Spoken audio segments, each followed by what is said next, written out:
Salut à tous. Aujourd'hui, deux infos fortes en Algérie. Plus de 900 touristes étrangers débarquent à Alger à bord d'un navire de luxe. Et lancement d'une nouvelle plateforme numérique pour signaler la corruption dans le secteur social. Restez avec moi, on voit ça tout de suite.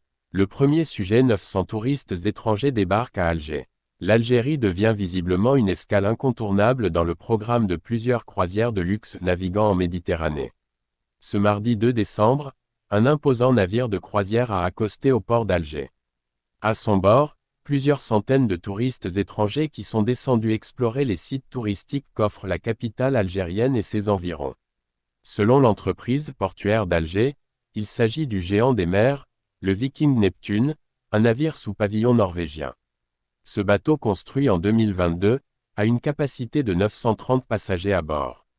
Le port d'Alger fait savoir que ce navire de croisière a accosté sur son quai et que pas moins de 900 touristes étrangers de diverses nationalités ont bénéficié d'un accueil chaleureux. Après avoir accompli les formalités administratives, les touristes ont été transportés à bord de bus touristiques pour pouvoir découvrir les sites culturels et historiques les plus notables de la capitale Alger. Le port d'Alger note que cette visite s'inscrit dans le cadre des programmes maritimes qui visent à renforcer l'image d'Alger comme étant une destination maritime attractive. Sur Vesselfinder, on constate, ce 3 décembre, que le navire a déjà quitté Alger et qu'il est en route vers Casablanca, au Maroc. Il est à rappeler que le 22 novembre dernier, un autre bateau de croisière avait accosté au port d'Alger. Il s'agit du Viking Saturn, qui avait également à son bord 900 touristes étrangers. D'autres ports algériens ont également eu droit aux visites des bateaux de croisière, notamment le port d'Oran où le navire Ebridans Sky a jeté l'ancre début novembre dernier, avec à son bord une centaine de touristes. La compagnie aérienne tunisienne Tunisair propose des réductions en aller-retour de 30% sur plusieurs destinations sur son réseau européen, dont 2 en France, sous forme d'une vente flash d'une durée de 24 heures.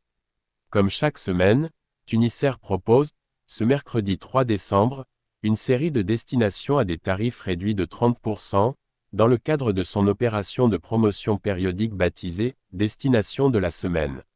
Vente flash Tunisair, voici les lignes mises en vente au prix réduit. L'opération Destination de la semaine continue.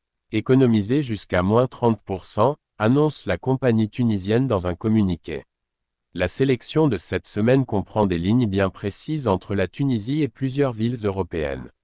Les réductions de 30% sont en effet proposées sur les lignes Francfort, Djerba, Tunis, Londres, Tunis, Marseille, Djerba, Strasbourg, Tunis et Istanbul, Tunis.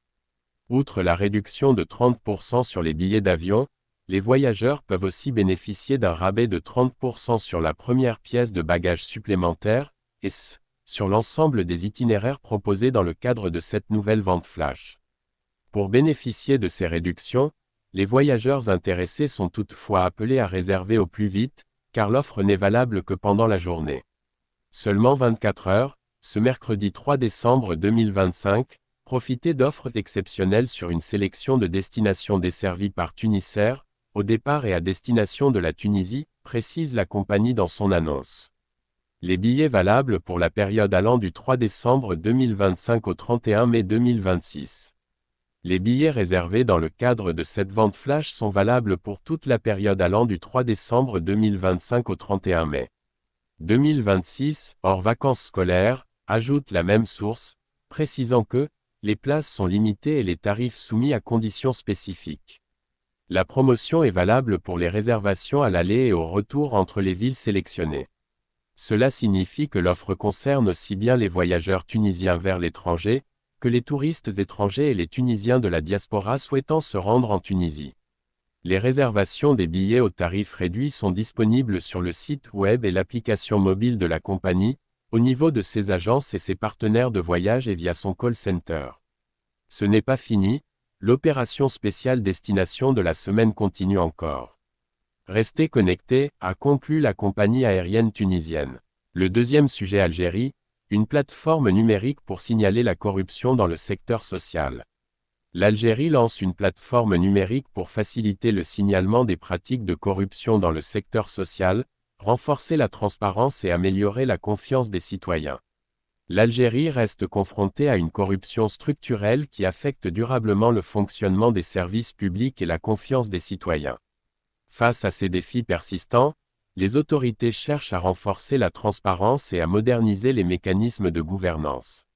Le ministère de la Solidarité nationale, de la Famille et de la Condition féminine a lancé, le lundi 1er décembre, une plateforme numérique nationale dédiée au signalement de la corruption dans le secteur social. Ce nouvel outil, accessible à la fois sur mobile et sur ordinateur, permet aux citoyens comme aux agents publics de signaler des pratiques suspectes, de joindre des preuves numériques et de suivre l'évolution de leurs déclarations. S'exprimant lors du lancement, la ministre Soraya Mouloudji, photo, a souligné que cette plateforme s'inscrit dans le cadre de la mise en œuvre de la stratégie nationale de lutte contre la corruption et de renforcement de l'intégrité, laquelle repose sur l'éthique de la vie publique, la promotion d'une culture de l'intégrité au sein des institutions et l'amélioration de la transparence dans la gestion des deniers publics. Techniquement, la plateforme réunit en un seul espace les outils nécessaires au traitement efficace des signalements, un formulaire structuré pour décrire les faits, un espace pour téléverser des pièces justificatives, la possibilité de déposer une alerte de manière anonyme et un tableau de suivi pour informer l'utilisateur de l'avancement du dossier. L'objectif affiché est d'améliorer la réactivité de l'administration, de raccourcir les délais de traitement et de garantir une traçabilité rigoureuse des signalements. Le lancement intervient alors que l'Algérie reste confrontée à des défis importants en matière de gouvernance et de transparence. Selon Transparency International, l'Algérie figure à la 107e place du Corruption Perceptions Index 2024, avec un score de 34 sur 100, ce qui illustre une perception persistante de la corruption au sein du secteur public. Selon le ministère, près de 9500 agents ont déjà bénéficié de sessions de sensibilisation et de formation afin de maîtriser l'usage de l'outil et d'adopter une culture de transparence au sein des services publics. Cette montée en compétences est présentée comme une condition essentielle pour assurer la fiabilité du dispositif et garantir la crédibilité des suites données au signalement. Si cette plateforme a le potentiel de démocratiser le signalement, d'améliorer la qualité des preuves recueillies et de renforcer la pression publique en faveur d'une action plus efficace contre la corruption, son succès dépendra toutefois de plusieurs facteurs clés: enquête sérieuse, protection effective des lanceurs d'alerte et visibilité des résultats des procédures. Merci à tous pour votre soutien et pour avoir regardé la vidéo jusqu'au bout.